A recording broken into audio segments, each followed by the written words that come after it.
I recently got an email from a fellow potter asking how on earth do I manage it all?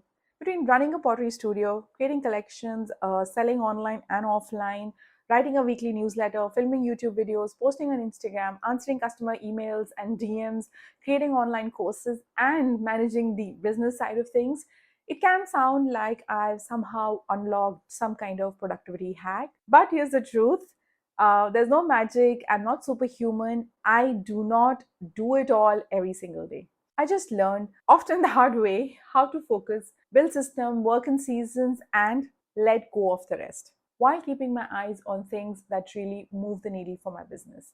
In this video, I want to walk you through exactly how I manage my time and energy across all the different roles I play so you can take what's useful and apply to your own creative business. Tip 1. Start with clarity on your priorities. One of the biggest shifts in my productivity happened when I stopped trying to do everything and started focusing on a few things that actually grow my business.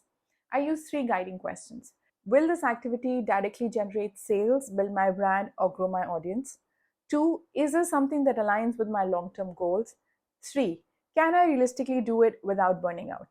If the answer is no, I let it go or put it on the later list. For example, Instagram is important for my business because it drives sales and grows my audience, so it stays a priority. Updating my website weekly, that's not urgent. I do it only 2 to 3 times a year. The key is to get better at a few core things, build systems around it, and only then move on to the next thing. When you try to improve everything at once, marketing, making, photography, email, wholesale, your focus is scattered and nothing gets the attention it needs to truly thrive. Instead, choose one or two priorities that will make the biggest difference to your business right now. It might be improving your product photography. It could be learning how to create engaging Instagram reels or building a smooth workflow for your online shop. Commit to going deep, not wide. Refine that process, understand what works, and create a repeatable system so you can stick to it even when you're busy. For example, in the early years, my sole focus was building my Instagram presence. I learned how to take better photos, how to write captions that connected with people, and to post consistently. Only once I had built an audience there and created a steady system for content creation did I add my YouTube channel. When you work this way, you're not just doing more things, you're building a business that can handle more without collapsing under the weight of its own to do list. Over time, this layering creates a solid structure, one that grows steadily, sustains itself, and doesn't rely on you consistently being in the catch up mode. Second, build systems for everything. One of the biggest time savers and sanity savers in my business is having systems. They're by no means perfect, but they exist. By systems, I don't mean complicated software or endless spreadsheets, though those can help too, I believe. I mean simple, repeatable processes for the task I do over and over again. When you're running a pottery business, there are certain things you'll need to do regularly. Post on social media, photograph your products, upload listings, and pack and ship orders. If you have to start from scratch every single time, you'll waste hours and drain your creative energy on decision making alone. Instead, I create templates, checklists, and routines so I can move through these tasks quickly and consistently, even on the busiest of weeks. Here are a few examples. Instagram. I work with content pillars, categories I post about regularly. For example, Mondays is my newsletter promotion with a business, or mindset tip. Wednesdays is a sales post about my templates, classes, or courses, and Fridays is a general pottery, process tip. With these clear content pillars, I'm never staring at a blank screen wondering what to post. I have a clear plan and intention behind every post. Another example is my newsletter and YouTube. I started with a weekly newsletter for my pottery community, which went out every Tuesday, and a separate YouTube video that I published every Friday. So I was basically creating completely different content for Instagram, YouTube, and newsletter. And some weeks, honestly, that was all I was doing. Eventually, I realized I needed to streamline my process. Now, one of my Instagram posts each week is based on my Tip Tuesday newsletter, and that same topic becomes my YouTube video for the week. Instead of creating three separate, entirely separate, pieces of content, I reuse and adapt the same core idea across all my channels. This way, I can still show up consistently everywhere without tripling my workload. Having these systems in place saves me hours every month, but more importantly, it protects my energy for the work that really matters, making pottery and connecting with my audience. Systems turn tasks into habits, and habits are what make consistency possible without burning out. A good system also makes it easier to delegate later. If I ever bring in help for photography, editing, or some kind of admin work, I already have documented steps for how I like things done. This means I'm not tied to doing everything myself forever. The beauty of building systems is that once they are in place, you're not constantly in figure it out mode all the time. You are simply executing, and that frees up your creativity for the work you love the most. Tip 3: work in seasons. It feels like I'm doing it all, but I'm not. I have different seasons where I focus on different things. For example, my off season, which is usually Q1, is when I focus on teaching or a little bit of playtime in the studio, experimenting, brainstorming new ideas for the festive season. Then Q2 is my launch season where I focus on marketing and delivering my online courses or digital products. Then there's a pre-season, which is usually Q3, where I'm planning events, scheduling shop updates, developing product drops, curating gift options, and starting production. And then there is a market season, which is usually Q4. Most of my energy this time goes into selling the stock that I've made, be it prepping displays, being present with my customers, be it in person or online. This means I'm not stretching myself thin, trying to produce daily reels and fill market tables and launch a course all in the same month. Don't get sidelined by others. In the age of Instagram, Pinterest, and endless scrolls through beautiful pottery feeds, it's so tempting to look at what other makers are doing and feel like you should change course as well. Maybe you see another potter launching a brand new glaze collection, or offering workshops or doing a clever product drop. And suddenly what you were working on feels not exciting enough. But here's what I've learned: getting distracted by what others are doing is one of the fastest ways to lose momentum in your own business. Every time you pivot mid project to chase a new idea you've just seen, you're essentially hitting the reset button. Instead of finishing and building on what you've started, you keep starting over, which means you never truly give your own plans a chance to succeed. It's not that other people's ideas aren't good. It's just that they are theirs. They are tailored to their audience, to their style, their production capacity, and their current business plans. What works brilliantly for them may not be the right move for you in this season. For me, this discipline has been asking, does this fit in with my priorities I set for the season? Will changing direction help me reach my current goals faster, or will it delay it? Is there something I can do realistically, without compromising what's already in progress? 9 times out of 10, the honest answer is no, not right now. And that's okay. I make a note of that idea and save it in my future projects list and keep going with my plan.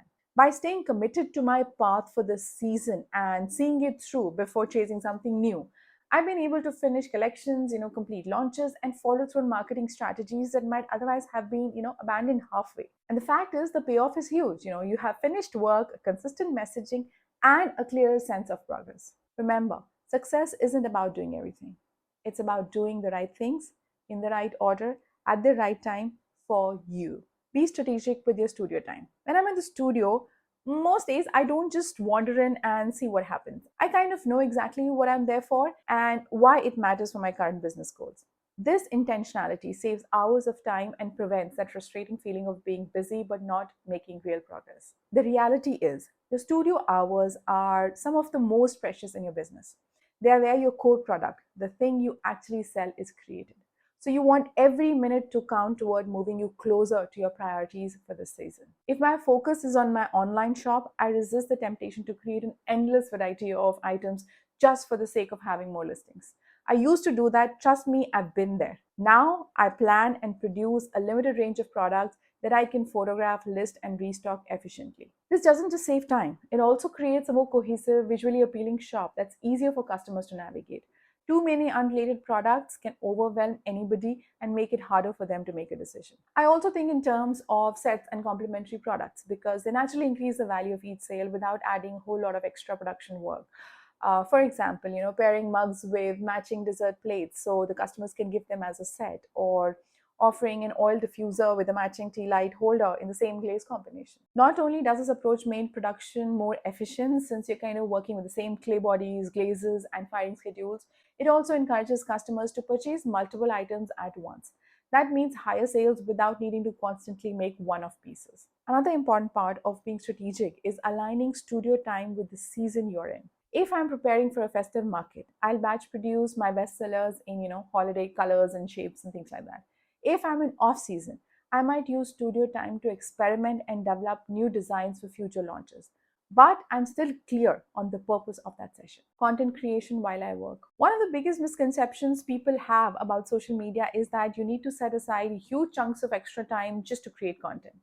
The truth is, most of my content is captured in the flow of my regular workday, not in separate, stage sessions. If I'm glazing mugs, I'll set up my phone to film a quick video. When I'm packing orders, I'll take photos of the wrapped packages or a pretty gift bundle to share in my Instagram stories. Even opening the kiln lid can be a perfect unplanned moment to capture. The goal here isn't to stop my workflow to make content, it's to document what's already happening. That way, I'm not adding an extra task to my to do list. I'm simply turning my everyday studio work into something my audience can connect with. Now, a few tips to make your content creation easier is firstly, use a simple tripod or a phone stand to record hands free while you work. You can edit the clips later. Secondly, don't aim for perfection. Social media audiences enjoy authentic, real life glimpses of your process, even if the lighting isn't perfect or your studio is a little bit messy. Thirdly, batch your clips. Film several short moments in one session and save them for posting later so you're not scrambling for content on your busy days. This approach keeps social media consistent without taking over my life.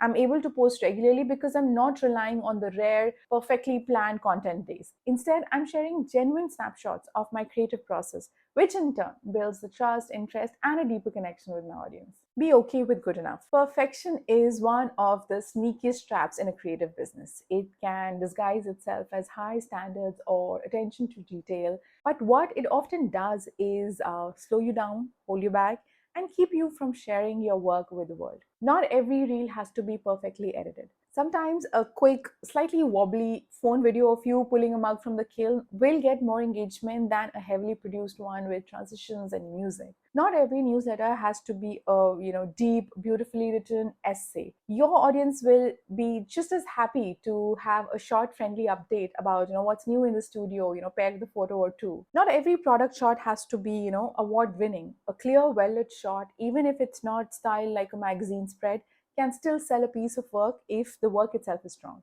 I've learned that showing up consistently with good enough content builds far more connection and trust than showing up rarely with perfect content. Consistency is what allows people to remember you, recognize your style, and feel like they're part of your journey. Perfection delays that connection, but it often keeps you from posting at all. Well, here's the truth, most of the time your audience isn't looking at your work with the same hypercritical eye you are. They're not zooming in to check the edges of your product shot or noticing if your glazed demo reel is slightly off center.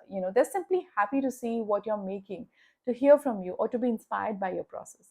Good enough doesn't mean sloppy, it means done and shared, rather than endlessly tweaked and then hidden away. It's about finding the balance between caring about your work and letting go enough to actually put it out into the world. Over time, the act of consistently creating and sharing will naturally make your work better, far more than waiting until you think it's perfect will ever. Give yourself permission to rest. I used to think that rest was something I had to earn, a luxury I could only take after the work was done. But running a creative business has taught me that rest isn't indulgent, it's essential. Without it, everything else, my creativity, my focus, my decision making, all of it suffers. When I'm well rested, I create better work. My designs feel more inspired. My problem solving is sharper. And I have the energy to keep showing up. When I'm running empty, even simple tasks feel overwhelming and it's easy to slip into burnout without even realizing it. Rest doesn't have to mean a week long holiday, though those are wonderful when possible. It can be woven into everyday rhythm of your work. For example, a weekend with zero pottery talk, no thinking about glazing schedules or no packing orders or scrolling through pottery hashtags, just space to switch off completely. It could be an afternoon walk without your phone, letting your mind wander instead of constantly consuming new information. It could be picking up a new hobby. I'm learning how to paint with watercolors. That's happening for me. It could be a slower month between big launches, for example, intentionally scaling back production, focusing on lighter admin tasks, or simply using the time to experiment in the studio without a deadline. What I've learned is that rest also creates space for new ideas to emerge, for solutions to click into place, for excitement to return to your work. Often, the creative breakthroughs that I've had didn't come when I was pushing harder, but when I finally stepped away. The truth is, rest is not time lost, it's time invested in the longevity of my business and my well being. A burned out potter can't produce the best work, cannot meaningfully, connect with the customers or enjoy the process. And if you can't enjoy the process, what's the point? Now I give myself permission to rest without guilt. Most days, knowing it's one of the most productive things I can do for my business in the long run. Give it time. One of the hardest parts of running a creative business, especially in the age of instant likes and viral reels and overnight success stories, is remembering that true sustainable growth takes time. Even if you start implementing all of these strategies today, you're unlikely to see every result by the end of next month. You might notice small wins early on, a few more followers and a few extra orders, a newsletter reply from a customer who loved your update. But the real lasting changes usually come from months or even years of consistent effort. The tricky part is that slow growth can feel invisible. You might not notice your progress until you look back like 6 months or a year later and see how much has changed. The way you photograph your work will improve, your systems will feel smoother, your audience will grow, and your confidence in running your business will be far stronger than what it was when you began. That's why patience and faith are just as important as marketing skills and production efficiency. You have to trust the process and believe that your consistent actions are stacking up, even when you can't see immediate results. And remember, slow growth is still growth. In fact, it's often the healthiest kind because it gives you time to adapt, to refine your systems, and build a business that can sustain you in the long run, instead of one that burns you out after a single busy season. You can build a sustainable business and still love what you make. It just takes intention, patience, and a willingness to adapt along the way. Managing a creative business is a balancing act. There's no perfect formula, just what works for you in this season. If you take away one thing from this video, let it be this: focus on fewer things at a time and get better at them. Build systems before adding more to your plate. And thirdly, stay consistent and give it time. You can absolutely grow your pottery business without burning out. You just need clarity, focus, and patience to see your plans through. If you enjoyed this video, give it a thumbs up and subscribe to the channel. I'll be back next week with another video. Till then, have a good one. Bye.